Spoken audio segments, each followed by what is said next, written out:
Hello fellow orchid lovers, it's Danielle here with a week 3 update on my Oncidium fine-rooted or intergeneric orchids. Had trouble getting that one out. So as you know, we have the Bellara tropic lily that we converted over together, and then we decided to add a Miltassia golden spider, I believe, and then the other one was witch's jewel. I don't know if it was an Oncidium. Let's see, I have the tag right here. So let's check that together. Yes, Oncidium witch's jewel. I don't know if you can see that. So we decided to add these 2 orchids because they weren't doing well, and I thought it was a good opportunity to show you how you can help an orchid that's not doing well, that has fine roots, to transfer over to water culture or use water culture to save the plant. So we'll start with our tropic lily because that's the one that we're technically transferred together. As you know, she is 2 pieces. I separated her. So she has this piece which has just the 2 pseudobulbs, one of which is in bloom, only has 3 buds, but this piece is doing pretty well. She doesn't hydrate very well from her roots. The roots stay wet for a very long time. So today is Thursday and I watered her Saturday. And as you can see, those roots are still wet. They don't need more water. Now it looks like the water level is almost completely gone. So by the time we get to Saturday, she'll probably be due for some water. Sorry about that. That was my husband coming home and the dogs all were going to freak out. So I paused the video to kind of spare you that. So this piece is doing well. It just doesn't drink as much as the other piece, which was the case the last time I updated you. So this particular piece is 3 pseudobulbs with a much larger spike. As you can see, she's got quite a few more buds and she's much more thirsty. And I honestly, I should have watered her probably a day or 2 ago, and I just didn't notice that she was dry. So I just topped her up before I started making the video. So as you can see, this is her roots. Oops, you can't see them. There's her roots, and that's the water level. So in, 24 to 48 hours, that water will probably be gone. So her, I have to water her a couple of times a week. The other piece, once a week is sufficient. So the next one I'm going to update you on is the Miltassia golden spider. So if you remember in my last update, I showed you 2 pieces. I had cut the plant apart and found brown rot in the rhizome.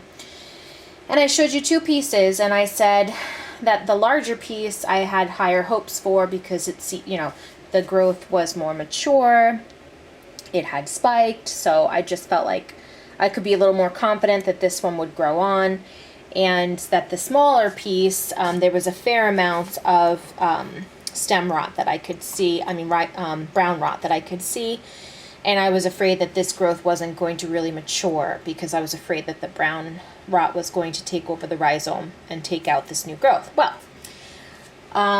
in cleaning up this orchid about a week ago, I realized that the bulb in front of it that I thought was okay, the brown rot had spread through. So I cut the rhizome. This growth is fairly infected. Now, I did put cinnamon on the rhizome, which I don't always do, but in this situation there was active rot. So I did put cinnamon on the rhizome, and she is still with me.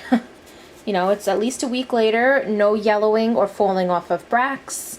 So the way that I keep her hydrated is I have her glass, I have the pebbles in the glass, but obviously I don't want to put the cinnamon in the water because A, I don't want to get this part of the plant wet, but B, cinnamon's not good for roots.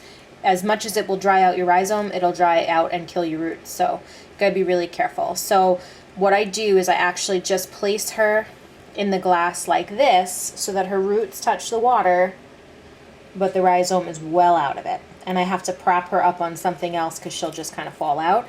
But that's what I'm doing. And You may say, why are you bothering? Well, I'm trying to show you, like, let's say you have a plant that you love, that you've had for a while, or it has sentimental value and it goes downhill like this. I want to show you ways that you can potentially save the plant using water culture. So that's what I'm doing with her, and we'll see if that works together. So far, so good. Like I said, she's been disconnected from the rest of the plant for about a week now, maybe even longer. I don't know. I'm having trouble keeping track of time. And yeah, so that's her. And then the other piece, the piece that I thought wasn't going to make it, has surprised me. You know, probably in the next week or maybe even shorter than that, I will cut this one off because there was a fair amount of rot that I could see in the rhizome. But because this was such a tiny little growth, I wanted to give it all the energy that I could. So I left these two pseudobulbs, which are pitiful pseudobulbs, but I left them in place to try to give her some energy.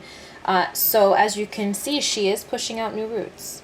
So at this point, I am fairly confident I could take at least this pseudobulb off to try to stop the brown rot from traveling.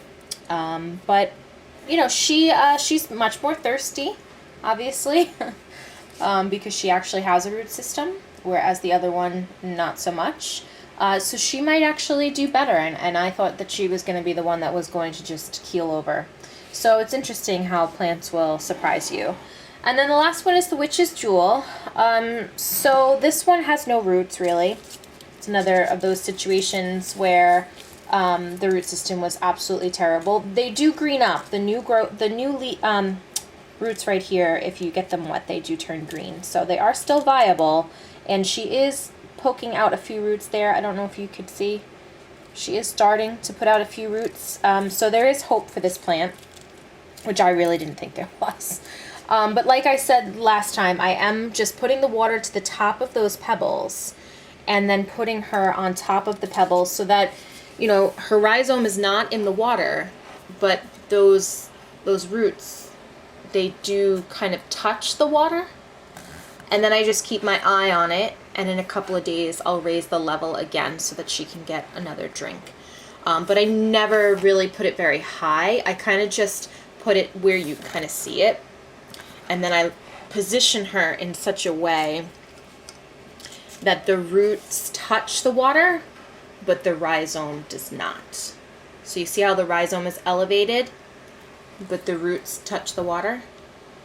So that's what I do with her. And so far, so good. Like you can see on her new growth, she's pushing out some roots. So we'll see what happens with her. So that's an update on my Oncidium type / intergeneric fine-rooted orchids. And I will talk to you next time.